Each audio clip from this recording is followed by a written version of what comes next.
টাকার পাহাড় নিয়েও দলে ভেড়ানো যাচ্ছে না আর্জেন্টিনা এক তারকা ফুটবলারকে। দল বদলের লড়াইয়ে যার দাম চাওয়া হচ্ছে ৭,১০০ কোটি টাকা।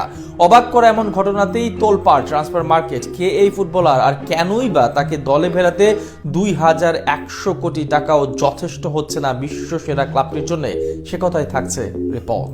ইউরোপীয় ক্লাব ফুটবলে দল বদলের লড়াইয়ে হাজার কোটি টাকার দিন দরবার নতুন কিছু নয়, যেখানে বিশ্বসেরা ফুটবলারদের দলে ফেরাতে টাকার পাহাড় নিয়ে হাজির হয় আগ্রহী দলগুলো। ঠিক তেমনি এক দল বদলের খবরে মুখরিত ইউরোপীয় ফুটবল, যেখানে আর্জেন্টাইন ফুটবল সেন্সেশন হুলিয়ান আলভারেজকে দলে ফেরাতে ১৫০ মিলিয়ন ইউরোর এক ঐতিহাসিক প্রস্তাব দিয়েছিল রিয়াল মাদ্রিদ ক্লাব কর্তৃপক্ষ। বাংলাদেশি টাকায় যা ২,১০০ কোটি টাকারও বেশি। তবে তাতেও মন গলেনি অ্যাটলেটিকো মাদ্রিদের, যেখানে আলভারেজের বর্তমান এই ক্লাবটি প্রত্যাখ্যান করেছে রিয়ালের লোভনীয় এই অফার। মঙ্গলবার আনুষ্ঠানিক এক বিবৃতিতে রিয়াল মাদ্রিদের ক্লাব কর্তৃপক্ষ জানায়, রিয়াল মাদ্রিদ সিএফ জানাচ্ছে যে আজ অনুষ্ঠিত পরিচালনা পর্ষদের বৈঠকের পর খেলোয়াড় হুলিয়ান আলভারেজের ফেডারেশন সত্ত্বের জন্য ক্লাব অ্যাটলেটিকো মাদ্রিদের কাছে ১৫০ মিলিয়ন ইউরোর একটি প্রস্তাব পাঠানো হয়েছে। প্রস্তাবটি বিবেচনা ও মূল্যায়ন করার পর অ্যাটলেটিকো মাদ্রিদ দুই ক্লাবের মধ্যকার সুসম্পর্কের কাঠামোর মধ্যে করা এই প্রস্তাবটির জন্য ধন্যবাদ জ্ঞাপন করেছে এবং আলভারেজের রিলিজ ক্লজের কথা উল্লেখ করে বিনয়ের সাথে তা প্রত্যাখ্যান করেছে। তবে চিন্তার কারণ এই যে বর্তমানে হুলিয়ান আলভারেজের রিলিজ ক্লজটি ৫০০ মিলিয়ন ইউরো,